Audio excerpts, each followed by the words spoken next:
Friends, कैसे हैं आप लोग। आई होप कि आप सब बहुत अच्छे होंगे। तो आज हम पढ़ेंगे रेस्पिरेशन इन प्लांट्स का part second, formation of acetyl coenzyme A, मतलब formation of acetyl coenzyme A के बारे में पढ़ेंगे। The two carbon compound acetyl coenzyme is connecting link between EMP and Krebs cycle. जो मतलब दो कार्बन कंपाउंड होते हैं एसिटाइल कोएंजाइम में, जो कि कनेक्टिंग लिंक है ईएमपी और क्रेब्स साइकिल के बीच में।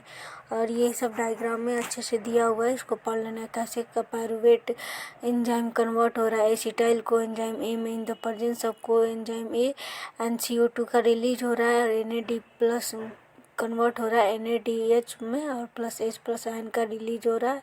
ये माइटोकॉन्ड्रिया में ऐसा और साइटोसोल में ऐसा कंडीशन क्रिएट हुआ है जिसमें ट्रांसपोर्ट प्रोटीन भी वर्क करता है।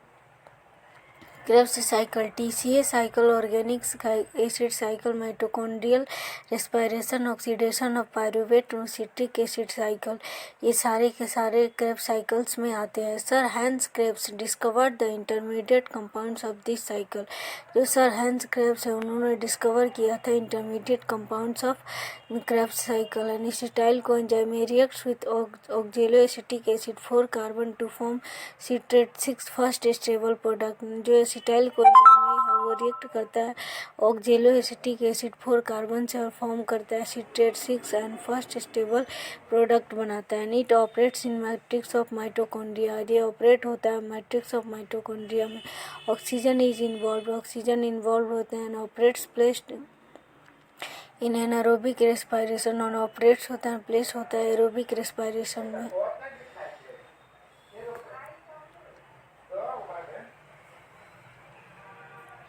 ग्लाइकोलाइसिस का रिएक्शन होता है तो पायरुवेट जो होता है 3 कार्बन का होता है, एसिटाइल कोएंजाइम में 2 कार्बन का होता है, सिट्रेट 6 कार्बन का होता है, आइसोसिट्रेट भी 6 कार्बन का होता है, और CO2 रिलीज होता है। NAD प्लस से NADH plus H plus ion बनता है, अल्फा कीटो ग्लूटारेट बनता है 5 कार्बन का, और ये 4 कार्बन का सचिनाइल कोएंजाइम ये बनता है जो कि 4 कार्बन का होता है। CO2 रिलीज होता है NAD प्लस से NADH plus H plus ion बनता है, और ये सचिनेट जो होता है 4 कार्बन का होता है, GTP से GTP में कन्वर्ट होता है, फॉस्फेट का यूज होता है, और ये सचिनेट 4 कार्बन से फ्यूमरेट 4 कार्बन में कन्वर्ट होता है। तो FAD कन्वर्ट होता है FADH2 में, और फ्यूमरेट 4 कार्बन माइलिएट 4 कार्बन में सीधे डायरेक्टली कन्वर्ट हो जाता है। माइलिएट 4 कार्बन ऑक्जेलोएसिटिक एसिड 4 कार्बन में कन्वर्ट जब होता है तो NAD प्लस कन्वर्ट होता है NADH plus H plus ion में। इस प्रकार ग्लाइकोलाइसिस का ये साइकिल कंप्लीट होता है। इलेक्ट्रॉन ट्रांसपोर्ट सिस्टम क्या है कि ये थर्ड स्टेप है रेस्पिरेशन का, और ये टेक्स प्लेस होता है इनर माइटोकॉन्ड्रियल मेम्ब्रेन क्रिस्टी में। NADH and FADH2 फॉर्म्ड होते हैं during glycolysis and Krebs cycle और oxidise to NAD and FAD। जो NADH और FADH2 है ये बनते हैं ग्लाइकोलाइसिस के दौरान, और क्रेब्स साइकिल जो होता है ऑक्सीडाइज होता है NAD और FAD में। And during this oxidation process electron pass through series of electron carriers like coenzyme Q and cytochrome B, C, A and A3, and ADP is phosphorylated to ATP by the function of inorganic phosphate। मतलब oxidation process के दौरान जो electron होते हैं पास करते हैं electron carriers के through, and जो सीरीज होता है जैसे कि coenzyme Q and cytochrome B, C, A और A3 होता है, और ये ADP जो होता है ये फॉस्फोराइलेटेड होते हैं ATP के द्वारा by the addition of inorganic phosphate के द्वारा। Since oxidation of NADH and FADH2 is associated with the synthesis of ATP, it is called oxidative phosphorylation. इस प्रकार जो ऑक्सीडेशन होता है NADH और FADH2 का ये एसोसिएटेड होता है with the synthesis of ATP molecule, और ये कहलाता है ऑक्सीडेटिव फॉस्फोराइलेशन। कॉम्प्लेक्स फर्स्ट में क्या होता है कि NADH से कन्वर्ट होता है NAD प्लस में, और H प्लस आयन का रिलीज होता है, और 2H plus ion outer most में रिलीज होते हैं, और ये कॉम्प्लेक्स सेकंड में बनता है सचिनेट से फ्यूमरेट कोएंजाइम Q के प्रेजेंस में। एंड जो कॉम्प्लेक्स थर्ड होता है कॉम्प्लेक्स सेकंड में सचिनेट से फ्यूमरेट बनते हैं, और वो कोएंजाइम Q कोएंजाइम Q के प्रेजेंस में कॉम्प्लेक्स वो सेकंड से कॉम्प्लेक्स थर्ड बनता है, जिसमें 2H प्लस आयन से 4H प्लस आयन का कन्वर्जन होता है। साइटोक्रोम C के प्रेजेंस में कॉम्प्लेक्स थर्ड से कॉम्प्लेक्स 4 बनता है। हाफ ऑक्सीजन से एंड 2H प्लस से मिलकर के H2O का कन्वर्जन होता है, 2H प्लस रिलीज होता है।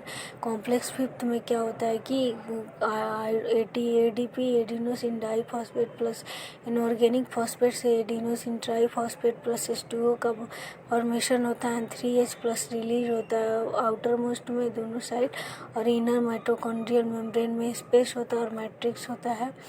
एंड सिग्निफिकेंस ऑफ रेस्पायरेशन के सिग्निफिकेंस, यानी ये रिलीज करता है एनर्जी को जो कि कंज्यूम्ड होता है इन वेरियस मेटाबॉलिक प्रोसेसेस में, जो कि इसेंशियल होते हैं प्लांट लाइफ के लिए। और ये ब्रिंग करता है लाता है about the formation of other necessary compounds के लिए participating as important cell constituent, जो पार्टिसिपेट करते हैं इम्पोर्टेंट सेल कंस्टिट्यूएंट्स को, और ये कन्वर्ट करता है इनसॉल्युबल फूड को इनटू सॉल्युबल फॉर्म में, और ये लिबरेट्स करते हैं CO2 एंड प्लेस जो होते हैं part actively in maintaining the balance of carbon cycle, और ये लिबरेट करता है CO2 को और प्ले करता है एक पार्ट जो कि एक्टिवली मेंटेन करता है बैलेंस ऑफ कार्बन साइकिल के लिए।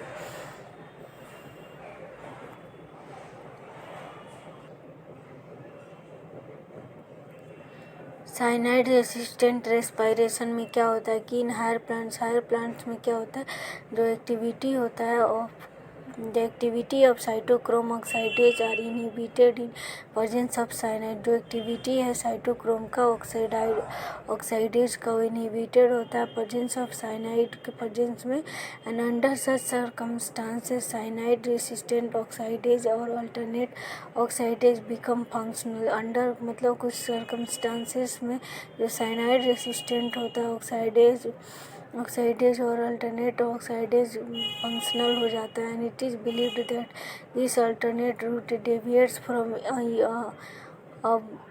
यूबीक्विनोन ऑफ ETS चेन। मतलब ये बिलीव किया जाता है कि जो अल्टरनेट रूट होता है वो डेविएट करता है यूबीक्विनोन ETS चेन के यूबीक्विनोन से।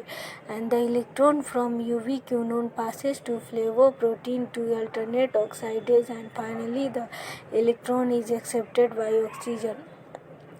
जो इलेक्ट्रॉन होते हैं यूबीक्विनोन से पास करते हैं फ्लेवोप्रोटीन में, और जो अल्टरनेट ऑक्साइडेज होता है, फाइनली इलेक्ट्रॉन जो होते हैं एक्सेप्टेड होते हैं ऑक्सीजन के द्वारा। And it is also believed that instead of H2O and hydrogen peroxide is formed which is responsible for climacteric in fruits. मतलब यह बिलीव है कि जो ऑक्सीजन H2O के अलावा जो हाइड्रोजन peroxide होते बनते हैं वो रिस्पॉन्सिबल होते हैं क्लीमासिट्रिक इन फ्रूट्स में। And H2O enhances oxidation and breakdowns of membranes in ripening fruits. जो H2O है वो इन्हांस करता है ऑक्सीडेशन को और ब्रेक डाउन करता है मेम्ब्रेन में राइपेनिंग फ्रूट्स के राइपेनिंग के लिए। And it is also necessary for peroxide catalyzed reactions necessary for ethylene biosynthesis, and thus cyanide resistant respiration is important in fruit ripening। और ये नेसेसरी होता है पेरोक्साइड कैटेलाइज्ड रिएक्शंस के लिए, जो कि नेसेसरी होता है इथेलाइन बायोसिंथेसिस के लिए। इस प्रकार जो साइनाइड रेसिस्टेंट रेस्पायरेशन है वो इम्पोर्टेंट होता है फ्रूट राइपेनिंग के लिए। And it is also believed that cyanide-resistant respiration helps indirectly to run Krebs cycle in continuation to meet the resistant requirement of intermediary organic acids होता है। और ये माना जाता है कि जो साइनाइड रेसिस्टेंट रेस्पायरेशन होता है वो हेल्प करता है इनडायरेक्टली क्रेब्स साइकिल को कंटिन्यूएशन के लिए, जो मीट करता है requirement of intermediate organic acids. And it keeps Krebs cycle operative by oxidation of NADH and regeneration of NAD। और ये रखता है क्रेब्स साइकिल ऑपरेटिव ऑक्सीडेशन होने पर NADH का और रीजनरेशन होने पर NAD का। Thanks for watching this video. Don't forget to like, share, subscribe and comment. ज़्यादा से ज़्यादा दोस्तों में शेयर करें।